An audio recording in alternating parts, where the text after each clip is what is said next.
name is Robert Baer, Vice President of Spiritual Awakenings International, and I'm here to introduce our next speaker, who is just a great person. Dr. Brian Sackett is a clinical psychologist who specializes in working with clients dealing with trauma and abuse and spiritual emergencies and anxiety. He's a graduate of Stanford University. Dr. Sackett also possesses a master's degree in counseling psychology and a Ph.D. in transpersonal psychology. And I'd like to welcome him. Dr. Sackett.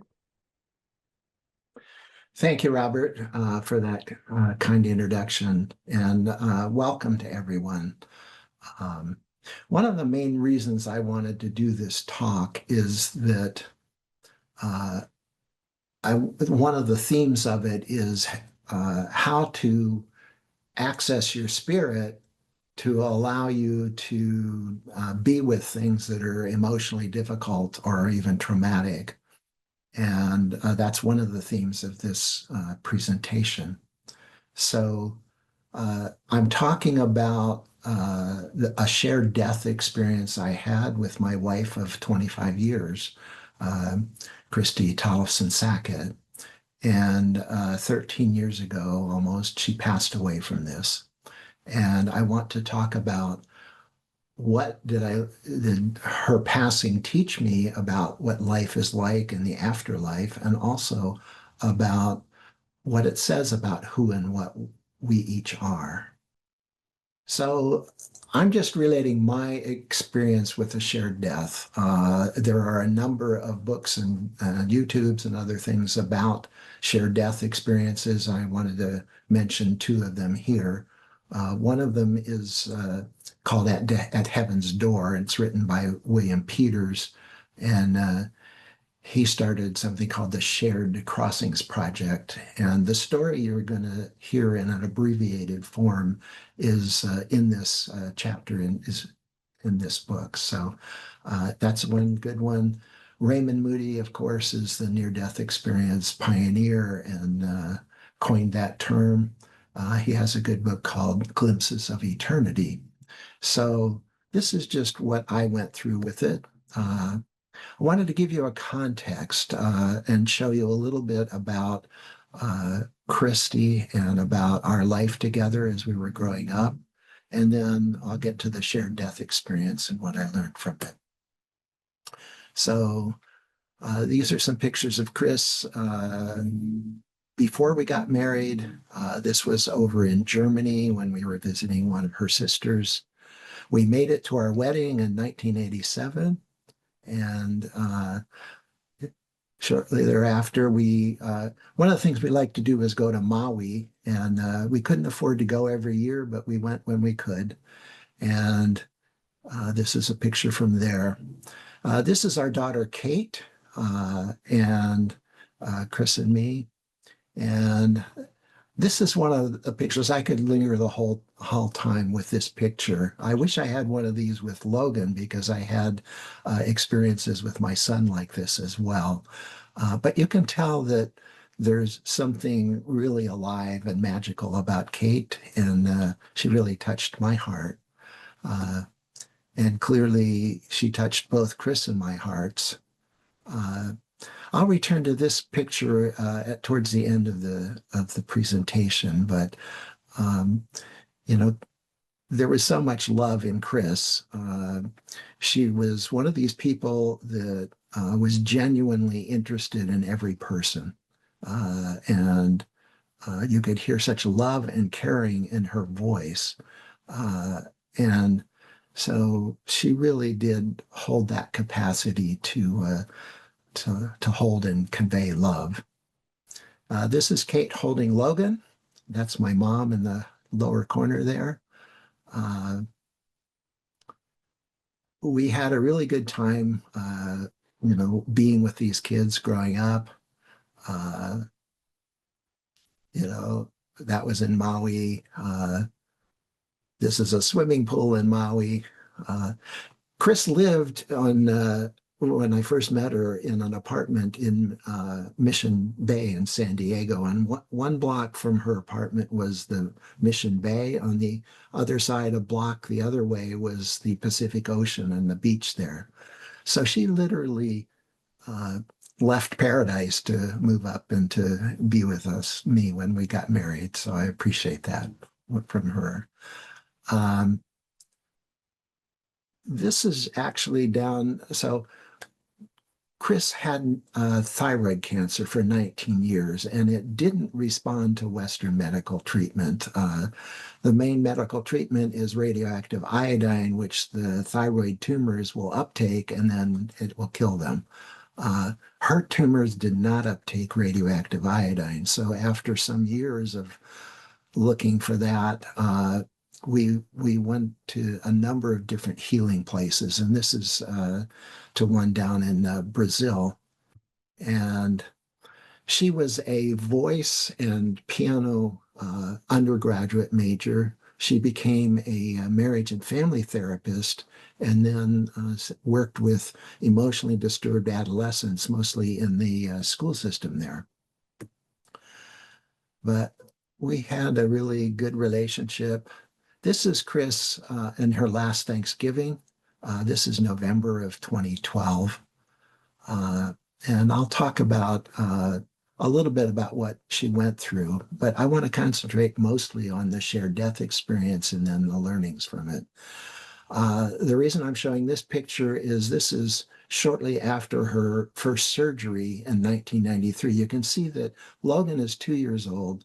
Kate is 4 years old in this picture.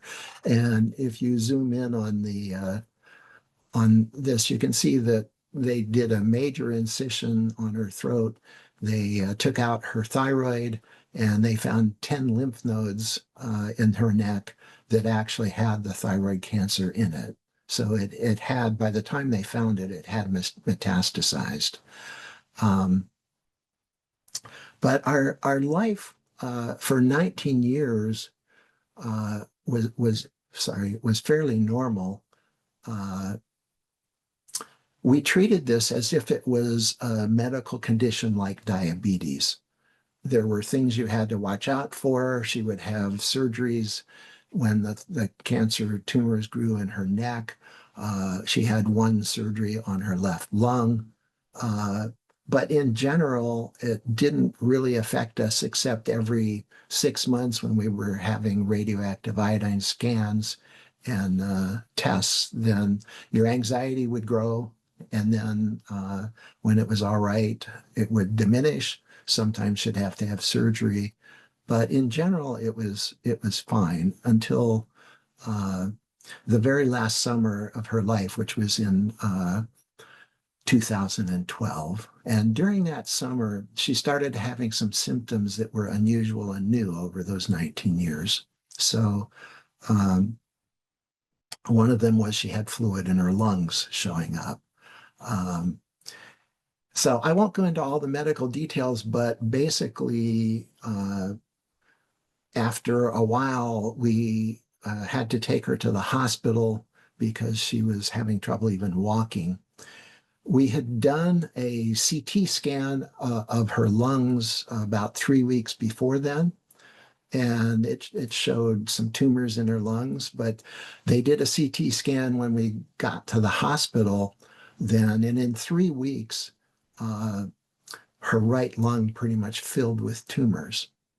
So they told us that what they believed was happening was that her thyroid cancer had mutated into an anaplastic form. And this means without cell boundaries, and those kinds of cancers, it went into her liver, it started to go into her heart. So, and they said, you better get your family here as quickly as possible to say goodbye because you're going to pass away. So we did that. This is a picture of her in the ICU, and this is Kate and Logan. They did get there. Logan is 21 in this picture, and Kate is 23 years old.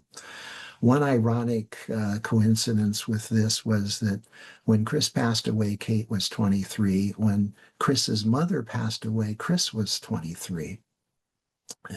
And we managed to get her family from North Dakota and from Southern California up. We were up in San Francisco at that point. And she passed away a day and a half after they told us that this is what they thought happened. And an autopsy did confirm that that's indeed what had gone on. It mutated to an anaplastic form. But I want to talk about this. This is the shared death experience part of this. There was an ICU nurse that gave me a wonderful gift. She suggested that I get in the bed with Kris. And so the last 3 hours of her life, I was holding her as she was passing. She had been kind of agitated because her right lung wasn't moving up and down. And she, even with the oxygen, she was afraid she was suffocating. I remember really distinctly us looking at one another. This last day and a half, she couldn't talk, but she could squeeze my hand and we could communicate. And we looked at each other and we didn't know how to get through this. Neither of us had been with somebody who had been passing away like this. But somehow we supported one another through this. We had been together for 25 years. We loved each other a lot. Like any married couple, we had our disagreements and conflicting opinions and needs sometimes. But I was feeling sad and I was feeling grief.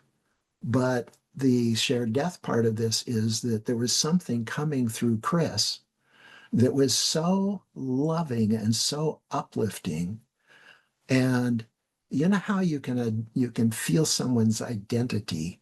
This was Kris, but what I was seeing and feeling was like a golden orb of energy and a being that had many more dimensions to her than just our 3D life. And so my mind had trouble comprehending this. And so often these spiritually transformative experiences are paradoxical, right? Your mind has trouble really being with everything that's happening. But I could feel this joy and uplift coming through. Now, I mentioned that Kate and Logan were there, and so was one of Kris's sisters and Kate's boyfriend. They were all standing around the bedside as she was passing away. I could tell that Logan was having a hard time. Kate was having a hard time because Logan put his hands on his forehead and then rested his palms on my leg as she was passing away. And if I had the thought of, oh, I wonder how Kate and Logan are doing watching Kris pass away, it interrupted this amazing, uplifting joy and love coming through Kris's spirit. And so I didn't stop thinking, but I learned to stop paying attention to what I was thinking, because then I could feel what was coming through so strongly. Now, as I was holding her, her heart was beating slower and slower, and the blood was stopping, wasn't circulating as well. And one of the things that happened then was that her body started getting cooler. And you could feel these almost like wet concrete hardening. There were little lumps starting to form. I could tell that my body warmth and me being there was comforting to Kris. But this experience kept unfolding. And one of the things that I still have so much trouble putting into words is that the little differences and disagreements that we had didn't just kind of dissolve into unimportance. They actually were met somehow, and each one of them was resolved. And the end result of that was I could tell that Kris would always be there with me, always love me. Her spirit would be, and I would always love her and her spirit and be there with her. And this was just a direct knowing. As I said, I wasn't paying attention to what I was thinking. So her breathing slowed, and it was several minutes between each breath. And eventually, I would think this has got to be her last breath. But then there was be a little gasp, and then it went. And then finally, she did have her last breath. And so there were things to take care of. I agreed to do an autopsy for Kris to see what had really happened. But eventually we went home. Logan and Kate and I had driven in separate cars. We lived about an hour south of the hospital where she was. I do remember going out of the hospital into San Francisco and coming over one of the many hills of San Francisco in the street and seeing this incredibly beautiful harvest moon kind of thing. It turned out it was actually a blue moon. It was the second full moon in August, the evening that she passed away. It was piercingly beautiful. Now, this is Kris. She's right before she's cremated. And one of the really tough parts of this experience was, she was cremated, but she wanted her ashes buried in a cemetery plot. And I had to lower the urn down into the ground. And there was something about that really hit me, I guess with its finality. This is Riley. He lived with us for 16 years. 8 of those was with the family. The last 8 years, he was just there with me. And he helped me to get through this experience. I went for a couple of months then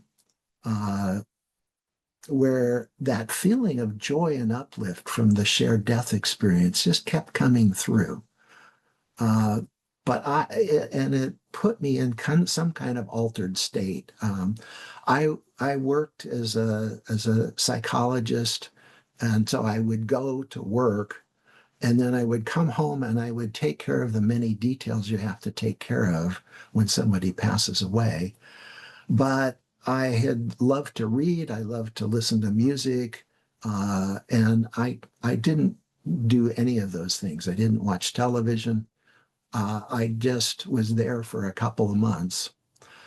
And in some ways, it was this paradoxical thing I was talking about where I was lonely. I was feeling very lonely. It was almost like a forest fire had come through my life and burned everything down.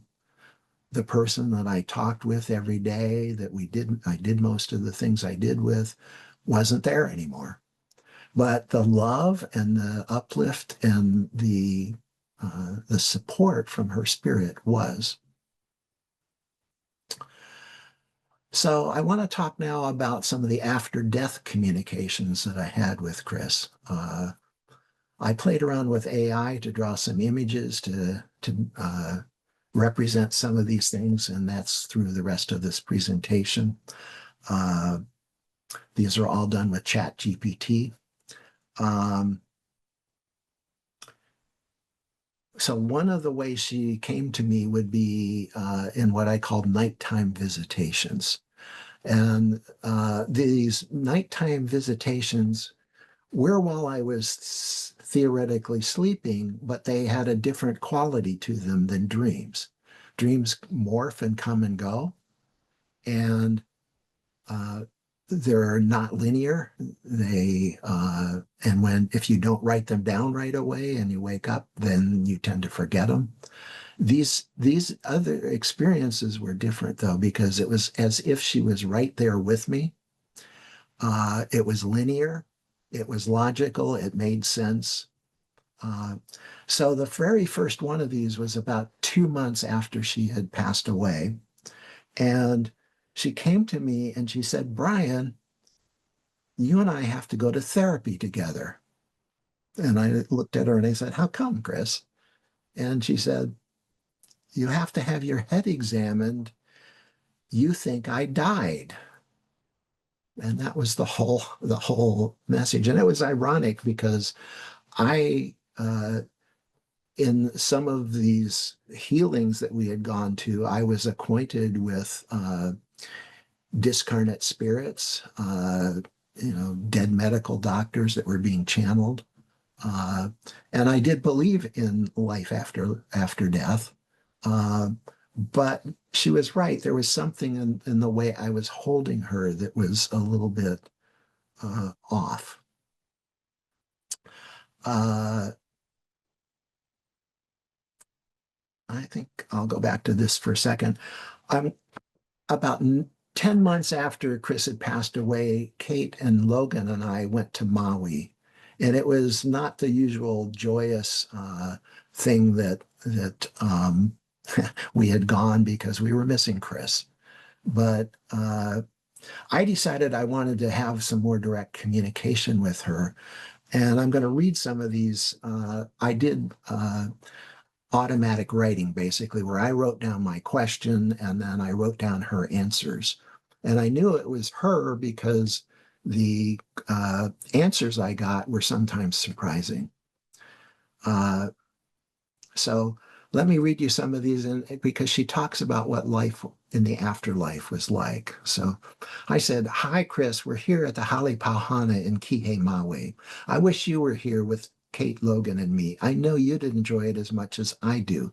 I asked that you bring us turtles and dolphins, and yesterday we saw 4 turtles. One had a softball-sized shell under its left flipper, grabbed on for the ride. Friday, we saw 3 turtles, all right here at the Hale Pauhana, more than we've seen in any other trip. So I'm guessing you're here doing that. I would like to hear from you what your life is like now. Are you willing to communicate? And I got a yes through my own guides. Kris said, it is difficult to talk with you directly. I'm not sure why, but let's try. There is inner support for this project. It's actually quite strong. I am working with the Devas here in Maui to send the turtles, and we'll try for dolphins as well. I can tell you about here, but it's true that there are more dimensions involved than we dealt with in our physical forms. And without those points of reference, it plain doesn't make sense. The things in common or the threads underlying all are love and caring and purpose. It's also true that learning is a continual theme. Imagine that everything, and I do mean everything that you think, is manifested here in some form, some creation that can take on a life of its own. So if you're angry with the car cutting in front of you and then going slowly and imagine the rubber melting off its tires, if you're here, that would happen with possibly disastrous consequences. Of course, we travel by thinking about where we want to go, so there are no cars here. But the point is, the suffering there prompts one to learn to carry love and concern in hearts, thoughts, and hearts. So that is what manifests here. I said, do you still have a personal relationship with me and the kids? And Kris said, not as you understand it. I love you and Kate and Logan unreservedly and completely, and send you my love and best wishes constantly. It isn't as self-oriented as the love we shared in our physical bodies, partly because these larger dimensions make it more clear that we are all connected and that love is what connects us. So it's not as narrow in focus.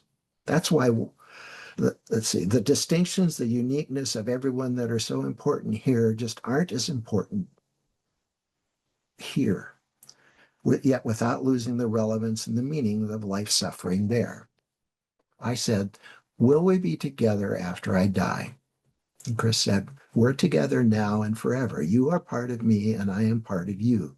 After you die, you realize that ever so much more clearly. I asked, have you been with Karen? That's her next younger sister who died a year before Kris did, and your mom. And she said, yes, but not as separate beings. Your picture of life continuing much as it is there, just with more ethereal bodies, isn't the way it is.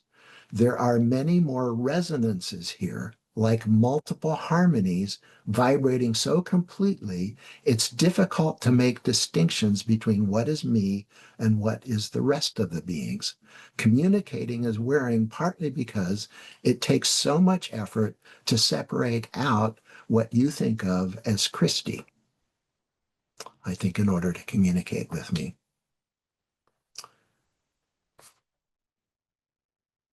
I think I'm going to skip most of this.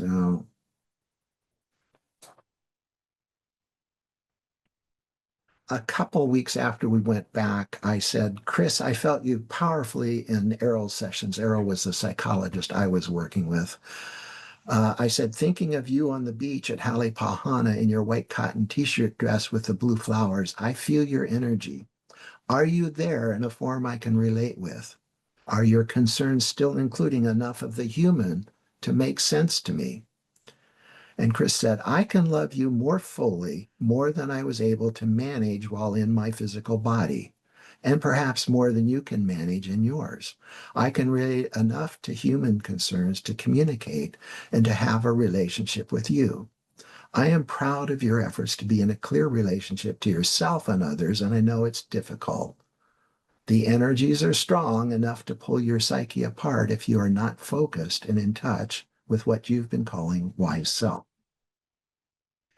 So these are a couple of examples of you know talking with Kris after she passed away. I'm going to talk a little bit more in a minute about what got in the way of me being able to do that easily. I want to show this picture. This is Kate's wedding in July of 2018. And Kate is wearing a white veil. You can see that behind her head. But I feel like that was Kris's spirit also as well. And this is parts of her family who had come to see her when she was passing away. I want to talk a little bit about my friend Paul's encounters with Kris over the years. Paul was the best man at Kris and my wedding. I was the best man at his wedding. And he saw Kris a number of times. He was at the same wedding with Kate, and he saw Kris's spirit as this kind of big golden orb. And in fact, let's see, that was in 2018. So 6 years earlier at the memorial service, when Paul came to that, he saw her again as a golden big orb of energy. I facilitate a meditation and self-inquiry group. And I've done that for almost 7 years now here in Toronto and online. And one time I decided I would focus on trying to communicate with the spirits of loved ones who had passed away. It's the only time I've done that. Paul was not able to be at that meeting, but because he was driving his wife to the dentist. And yet when he was waiting for her there, he tuned in. And he described seeing Kris as a golden energy. And this is my chalk pastel attempt to draw that. And he saw many smaller spirits joining in with her. And he heard the words choir master. And Kris did conduct a choir in high school.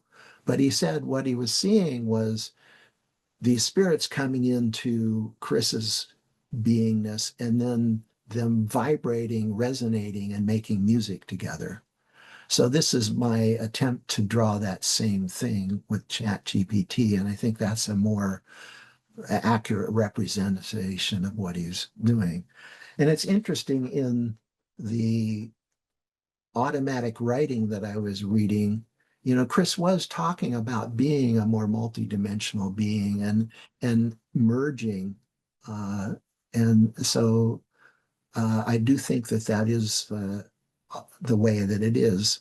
And my idea of it's just us being in a slightly bigger energy body and kind of living like we did, that's just a very limited view of what really happens when we pass away. I wanted to talk a little bit about how Kris helped me to be at peace with a new love. And so what this was about is I love Kris a lot, but I did get lonely. And as I was being lonely and thinking about, okay, what am I going to do with my life?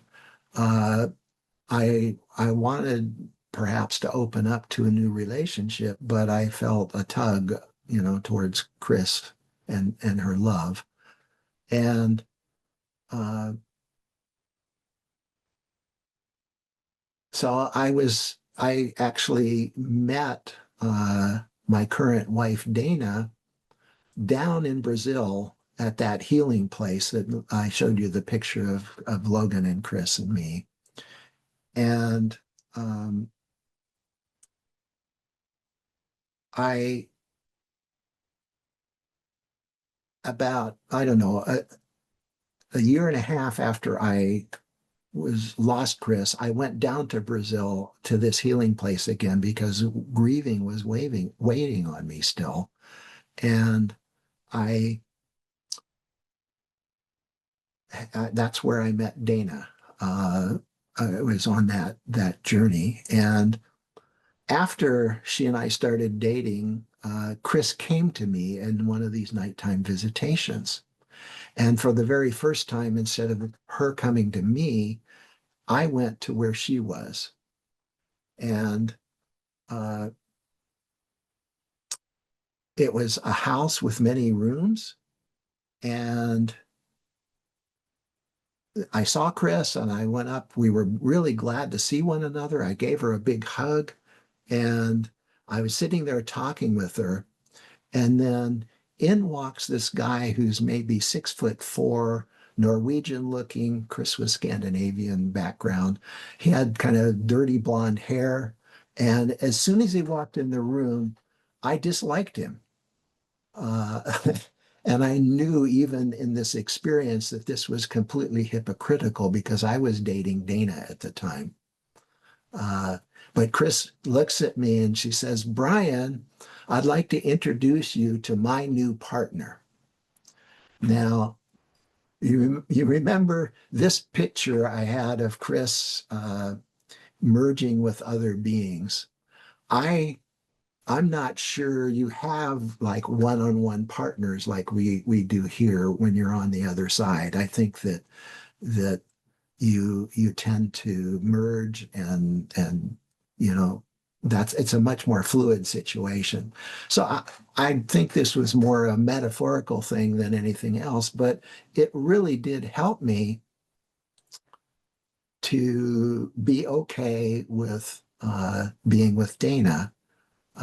It was almost like I had Kris's blessings and permission. And in many ways, I think partly because I went down there to help Kris and then met Dana down there, and she'd gone down there to help her son. Uh, so this is Dana and me. A couple pictures of us. Uh, that's in the Toronto airport by a big jet engine. That was a funny picture. Um, and this is down in India, and this is in Mexico, actually. So I've we've been married almost 7 years now, and I'm grateful to Kris for her helping me to do this. I also wanted to talk about that I've learned through these experiences what interferes with being open to these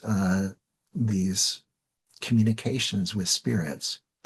There's a psychologist named Alan Botkin. He worked in the VA department in Chicago, And he was an EMDR trauma therapist, and that's a eye movement desensitization and reprocessing. Uh, and there's a protocol with that, which I'm certified in that. It's a really good protocol. It helps reduce the distress you're feeling about trauma that you've had. He applied reducing that distress directly to the feelings of sadness and grief after someone had passed away. And when he was able to use EMDR to help somebody get their distress down to zero, uh, he found that there were spontaneous after death communications and meetings between the person who passed away and the person that he was working with.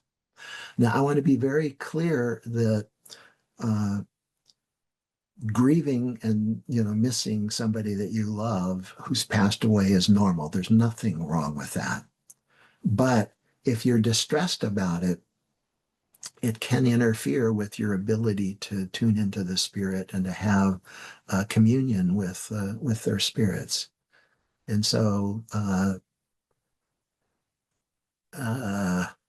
how can I say this? So, what I've experienced, it's been almost 13 years since Kris passed away.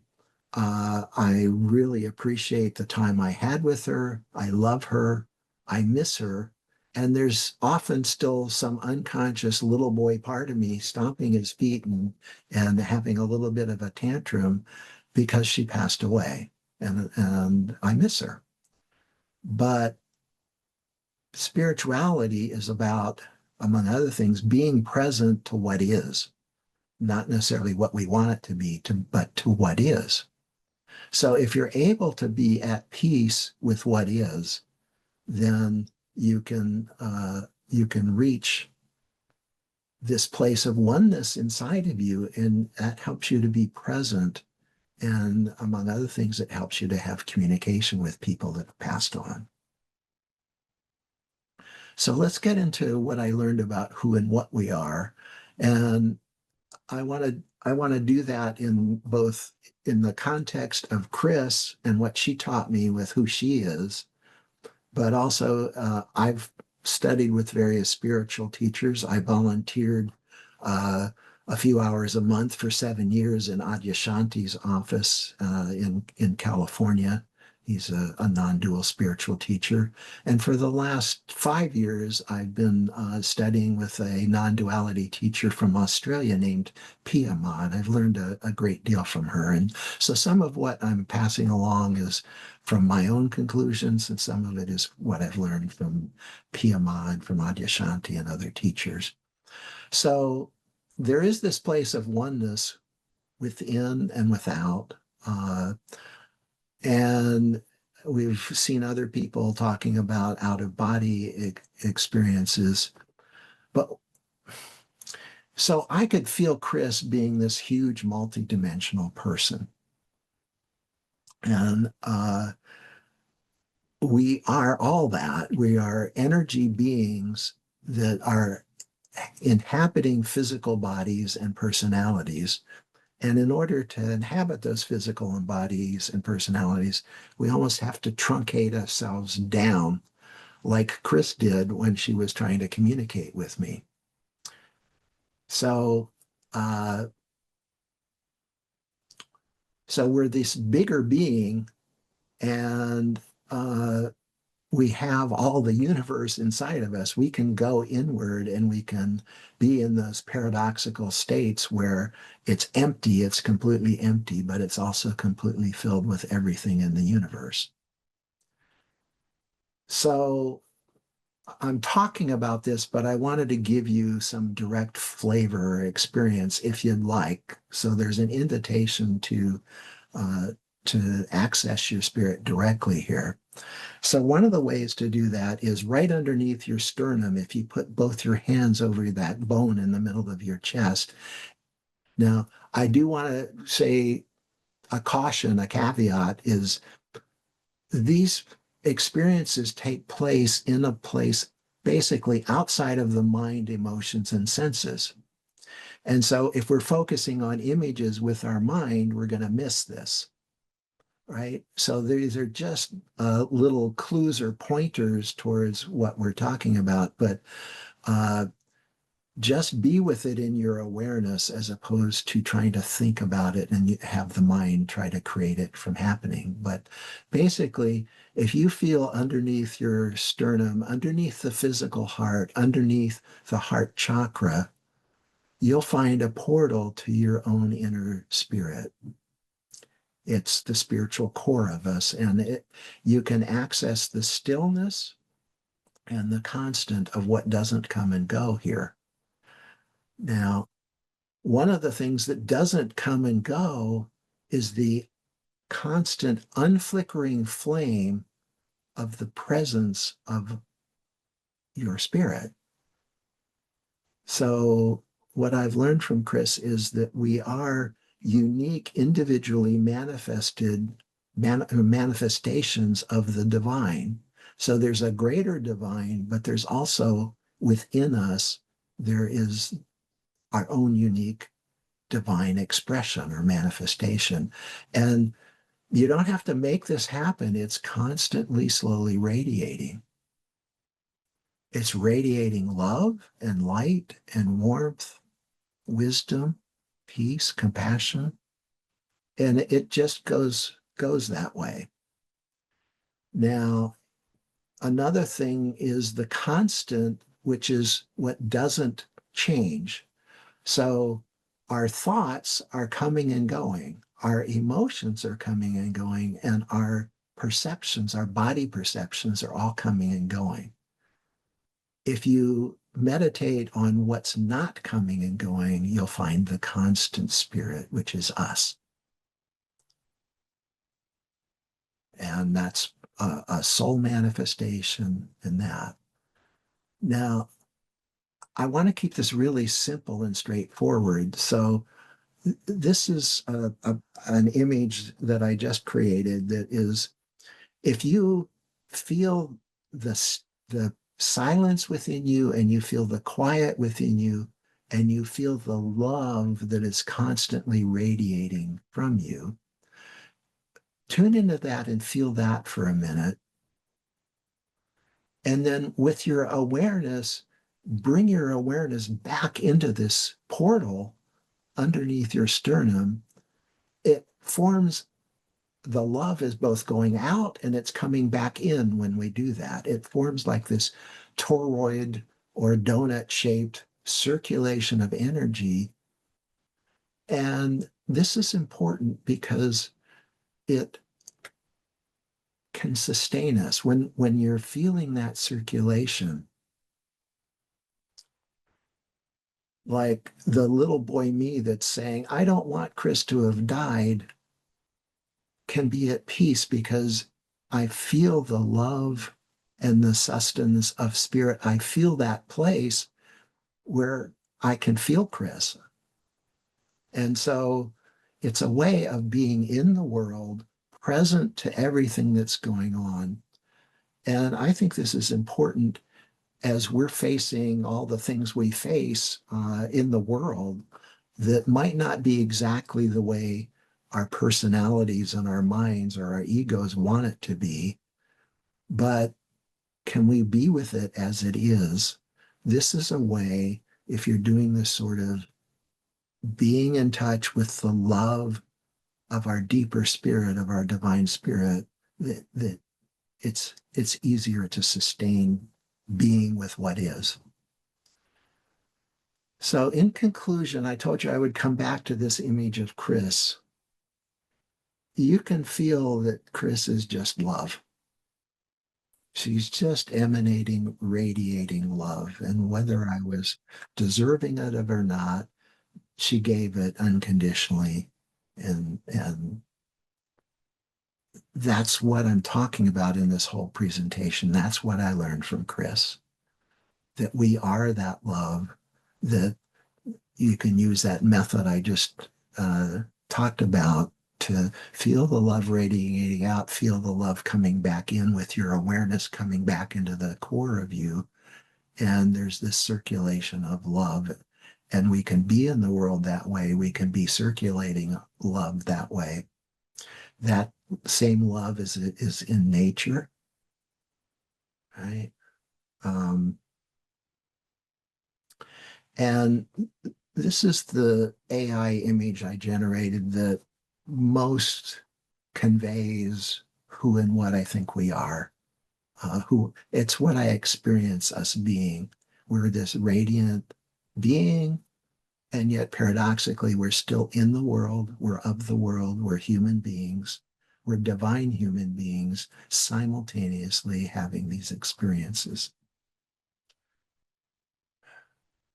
So I wanted to leave a goodly amount of time for questions, and because I want part of this to be really relevant to who's there and to the questions that they have.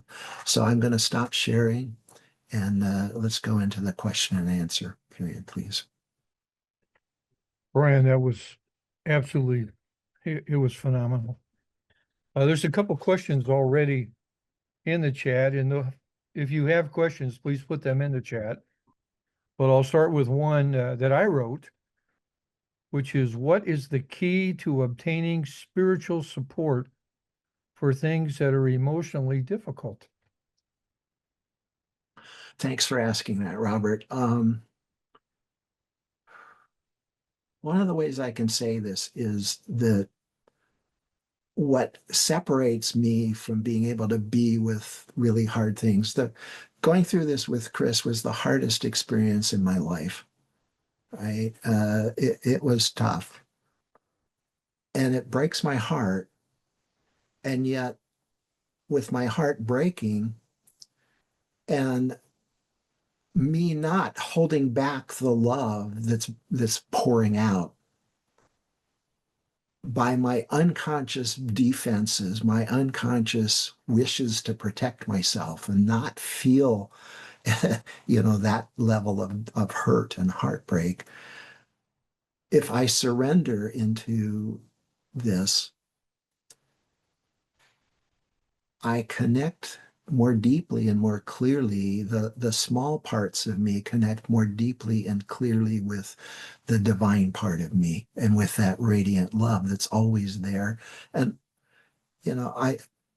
I don't have to make that up. I don't have to make it happen. It's just organically, that's who and what we are, and we're radiating that.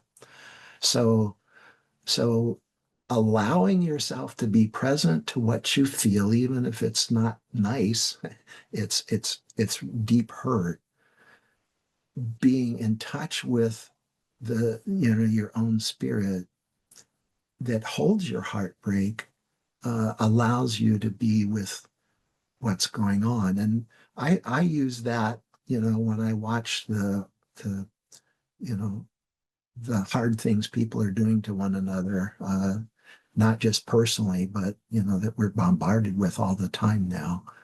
It really helps uh, to be here and to not be contracted so much. I know from my own trauma history and from working with people with trauma as a therapist that there are unconscious defenses that get activated. We learn not to trust the world and we learn not to trust ourselves. The spirit and being in touch with your own spirit can help you to relax, to know that everything's all right and that I am personally loved, that the divine, that the mother, father, God, whatever language you want to use, holds me and loves me even when I can't understand it and when my heart breaks. I'm still held in that love. So so that's a long answer perhaps, but that's that's my answer. No, it's well said. Uh, Ken, actually, he wrote something that has two questions in it. So, Brian, can you speak more about the spirit portal below the sternum? And how do you know it's in that spot? I'm curious because that's where I feel a lot of energy, but it's not a chakra location. Right. So this is something I learned directly from Pia Ma from Australia, and I really am grateful to her for showing me that. But um, so she calls this the Sacred Heart, and says look, it's not in the physical heart. It's not even in the heart chakra. It's down there, uh, you know, and it literally is a portal. It's not just a place. When you feel into that, you're brought into direct contact with the stillness, with the constant that doesn't come and go, and the constant that radiates all the time, and with your own awareness. So uh, there are a number of access points for spirit to come into our bodies and into our awareness and our consciousness, right? The crown chakra is one of them. Uh, but this is I don't know, it's a handy way. I've worked with this for more than 5 years now, and I could just, it does help, uh, especially when you're caught up and we're getting hooked into drama or into heart, emotional pain or suffering or something. It helps bring me back deeply into that, uh, and it is a portal to the soul.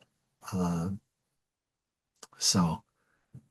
Did I answer all of Ken's questions, Robert? I believe you did. I hope before this is over that you will take a look at all the wonderful comments people have made about your personal story.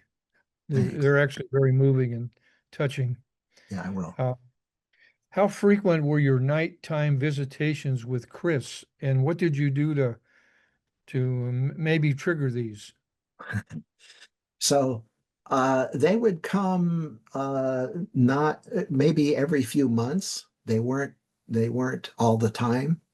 Uh, they seem to have spread out a little bit more, but I'm still in touch with her.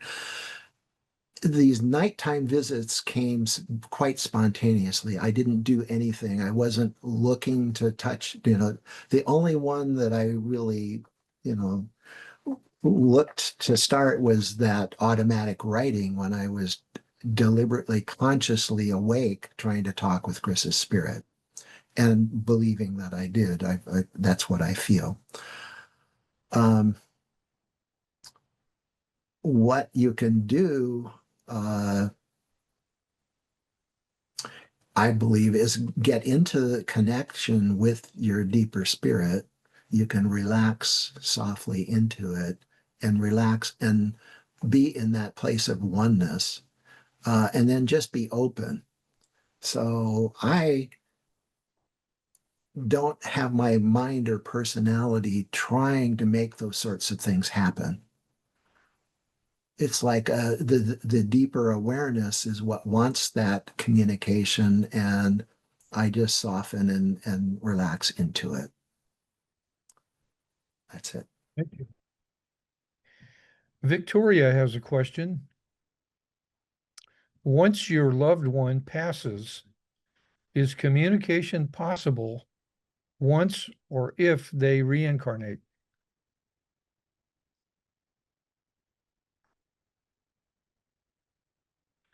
So I will give you my opinion about this. I don't pretend to really know the answer to that, Victoria. I'm pretty sure that Kris is still working on the other side. She's not reincarnated yet. Um, I have, through the work that I did before I moved to Toronto, from what happened to me down in Brazil and working with entities down there, I did a group for almost 6 years where we would help uh, spirits that were stuck, earthbound spirits, to cross over into the light. And I for a few years I was pretty frustrated because I thought I was as psychic as about as psychic as psychic as a stone was. I just didn't feel like I was psychic at all. But what I found is I was looking to see or hear auditorially, and I wasn't getting anything. And it turns out that for me, I'm much more kinesthetic or proprioceptive. And so I get direct knowings. And if I'm looking for what I see or hear, I miss it. I don't see it or hear it. But I do have some ability to tune in and see if, someone who's passed away is earthbound or not. Uh, I believe you can communicate with someone's soul, whether they're, incarnated or on the other side, um, because our spirits are non-local. And, in some ways, time and space is just one small facet of our beingness. So, yes, I think you can communicate, but that's not something that I can pretend to know with any great authority. Thank you, Brian. Dana has a question. First, she said, wonderful presentation. And really, you're going to have to look at all these comments. They're really nice. Do you have past life recall with Kris? Yes, I'll talk briefly about that. So first started having past life recall when I went back to graduate school. I was 40 years old, so it didn't come early. Um, I went to a holotropic breath workshop, and I didn't have a past life memory in that breathing. That was quite an intense experience. It's like 3 hours of hyperventilation with loud music and a sitter with you. Those are quite profound, I think. But a couple days after I went to that workshop, I woke up and I felt a burning sensation going all up and down my body. And it led to my first spontaneous past life memory, which I won't go into now, but it was profound. And then I was working with this therapist that I mentioned, Errol, and um, Errol uses muscle testing, applied kinesiology, and that has opened me up to a number of past life experiences. And there were a number of them that I had with Kris. Um, Kris was 3/4 Norwegian and a quarter Swedish, and I'm a quarter Norwegian, which let me be barely acceptable to Kris's Scandinavian heritage. But uh, uh, one of the memories I had with her was that we were both living in Norway in the 1400s. And my youngest brother was my brother in that lifetime. And he and I owned a fishing boat. And Kris was married to my brother in that lifetime. They had four girls, 4 children. And my brother and I were out in this fishing boat one day, and a storm unexpectedly blew up, and it washed him overboard, and he drowned. Uh, and then I had, as was the custom back then, I married Kris to raise those four children. So that's one of the lifetimes I've had with her. I had a you know a number of intimate past lives with Kris. Thank you. This is from Tim. Do you think that your STE did as so many NDEs have done for others to eliminate the fear and anxiety around the topic of death? It sounds like a very powerful experience. Thank you for sharing, Brian. Yeah. Thanks, Tim, for that question. I mentioned that Kris's next younger sister, Karen, had passed away a year before Kris did. She lived in Germany, And Kris and I visited Albrecht, her husband, and their three kids after she had passed away. And I had the opportunity to basically touch Karen's body. And I remember doing that. And I had thought up till then, I don't have much fear of dying, but there was something about touching her stiff, dead body that was hard for me. Uh, but then when I was holding Kris and her body turned completely stiff and cold, um, but the other side is so amazing. I have I'm no suicidal thoughts, but I do look forward to when it's my turn to experience crossing over. I have no fear whatsoever of death. It's a wonderful place, and actually there is no death. It's just transitioning forms, and the way life is there is very appealing to me. I've had other spiritually transformative experiences where I've traveled kind of near to that border between life and death, and it's so attractive over there. I would, I have no fear of that whatsoever. I'm looking forward to it. Thank you. Lynn has a question. Brian, is that a portal to the soul? Yes, yes, it's definitely a portal to the soul. Um, there's many different ways I think you can conceptualize who and what we are. And I'm not saying this is the one way, um, but uh, it's very clear that we are these glowing balls of energy, and that includes some unique individual manifestations of our divine nature. And that's what I call the soul. Um, and yet there's also you know, a spirit that we are that I'm not so sure what the distinction is between soul and spirit, but I think there is one. Um, and then there is this collective we, which is, for want of better words, call that the mother father God. Um, and we're all part of this glowing, organic, thriving beingness and awareness. And yeah, so accessing this through your underneath your sternum into this portal is one way of just it. We're all we're doing is we're refocusing the dial of our attention, right? Of our awareness. We can use thought to say, okay, that's my index finger. If I think of my index finger, I'm more aware of it. So thought can focus attention, and that increases awareness, right? So what are we paying attention to?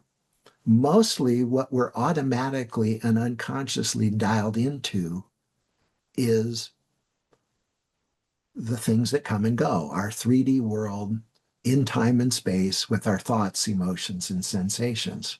But we can change the focus of that to what's holding all those 3D experiences, and which turns out that those 3D experiences are just a teeny little part of. Uh, so, uh, so by focusing awareness, we can have the experience basically of dying before we die. And I do think it comes down into our three-dimensional minds and emotions and sensations. And there are things lost in translation when we do that. Uh, but we can have more awareness of those states. And I'm looking forward to when I pass to see if that theory is right, and that dying before I die actually helps me to have an easier transition or something. Let's see. The next person, Sunny, has two questions in the chat that are together. How does one find a reputable and reliable channeler or medium if one wants to connect with a lost loved one? And I would like to find a medium online, and I'm willing to talk on the phone or other video chat or over video chat. But how does one find a vetted channeler who is authentic and not only saying things that I want to hear? Your That's thoughts? that's a good question. So first of all, I would encourage you to have direct experiences with the loved one who's passed away. Um, and as I said, I think if we work with our own grief and we learn to center and to be in touch with the non-flickering flame of our presence and with what doesn't come and go, that we get ourselves into a state where those kinds of communications are more possible. Doesn't necessarily mean you'll get it. Part of working with ourselves is to stop being so attached to our mind's preferences to how it ought to be and to just surrender to what is and to surrender to the deeper movement of our souls or our spirits. Um, so I have not gone to a medium myself. I did meet Suzanne Giesman at one of the IONS conferences, and I did a workshop training with her on developing mediumship. I liked her approach because she's an evidentiary medium, meaning that she wants to give evidence of having contacts with the person and with things they knew that maybe wouldn't generally be known, so that you would know, okay, this is not telling me something I just want to hear, or not telling me something just generally. I think it's a long time, long waiting list to get to Suzanne Giesman, but there's a number of people that have been trained by her. And so, uh, that might be one place that you might look, but use your own discretion. Uh, and my best advice is be with your own spirit and then be with theirs. We have a few more minutes, so let's Yeah. continue on. This is from Dana. Besides the turtles, have you received other signs? Yes. Uh,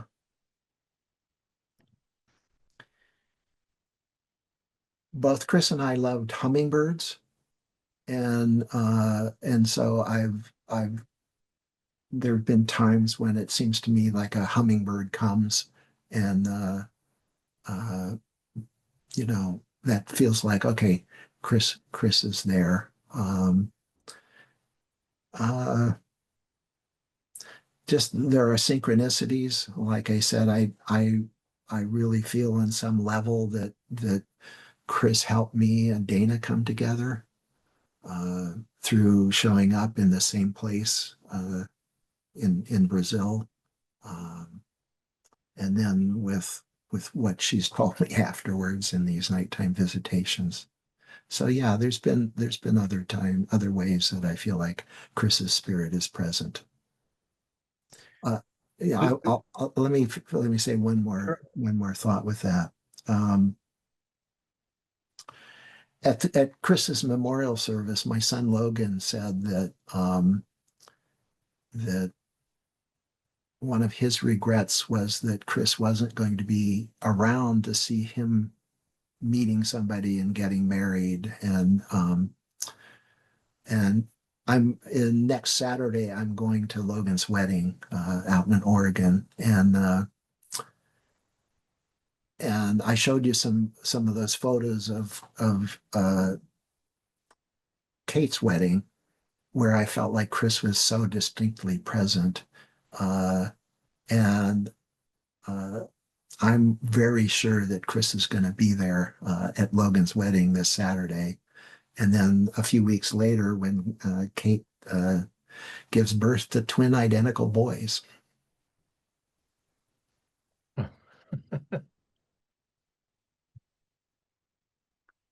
Here's a question from Lynn. In any of the communications, did Kris communicate with you about her cancer and whether it could have been a sole choice? Uh, no, Kris never talked to me about her cancer through these communications. And in fact, it was tricky talking with Kris about her cancer when she was alive because she wanted to be so positive that she could beat this. Uh, and I I wanted to talk more about her, about the possibility of her passing on and all of that, but um, I'm sure it was a sole choice. And one of the things I'll say is that I did have a conversation with her when she was feeling really badly before we went in the hospital, where she looked at me and she said, "I really want to live. I really want to be there for you and the kids, but I don't think that my body just." It was too much. It was getting to be too much for her. She was tired and exhausted, and some part of me said, okay, you know, even though I want you to be there with me, um, please do what you need to do. Now, I learned when we went down to that healing center in Brazil that uh, I showed you Kate and Logan were 2 and 4 when this cancer started, and I so much wanted her to be there with me, raising these wonderful kids. And I all pushed her to do everything she could, like a macrobiotic diet or something. And uh, when I went down to Brazil, I was shown spiritually that I was speaking out of my own terror of losing her, my own terror of, raising these kids on my own. And I needed to drop that. I needed to let go of that. And I did. And basically her, turned her care over to her and God. And that really did free up our relationship. It was a much healthier relationship because of that. So that's part of what I'm trying to convey here is that the support of our spirits can help us to let go of the sort of more selfish or self-protective things, surrender into the light and love of your own divine self, and then be held through that. This will be our last question because of time constraints. But I hope, Brian, that you'll take the time to look at all the Yeah. wonderful comments in the chat. This is from Jennifer. I had a shared near-death experience one day after my mother passed away. I was just outside her hospice room, and she was lying flat in her bed, and her soul arose.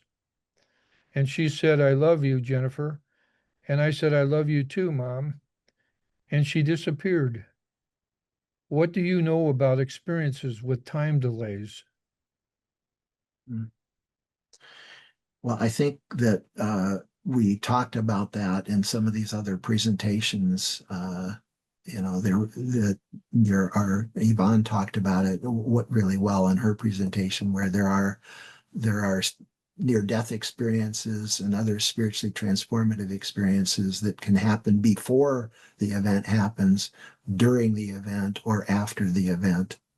Uh, so yes, it's very clear that there's a non-locality, right?